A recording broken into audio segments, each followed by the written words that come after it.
দেখো আমার হ্যান্ডসাম হাবলা, দেখো কেমন বায়না করছে। অর্ণব এসেছে, মা তুমি তুমি বকো না মা, ওর বায়না হচ্ছে ওখানে ওর ওই দেখো ওই যে ওটা রাখা আছে, কি বলো তো ওটা স্টিক।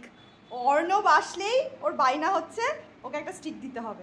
বিশ্বাস করো, ওভাবে ফ্রিজও আগে রাখা থাকতো, ও ভাবছে ফ্রিজও আছে ওখানেও আছে। ওই দেখো, কি আমি দেবো না তো, কে দেবে, কে দেবে, কে দেবে তোমাকে? হ্যাঁ হ্যাঁ এখানেও আছে, এখানেও আছে, কে দেবে তোমাকে, কে দেবে, কে দেয় তোমাকে? চাও চাও চাও, যাও বলো দাও, বাবাকে বলো দাও। এই যে আমার নাইমা কোলে উঠে পড়েছে, শ্বশুর মশাইয়ের কোলে উঠে পড়েছে, স্টিকের কাছে দাঁড়িয়ে আসে থেকে ভো ভো করছে।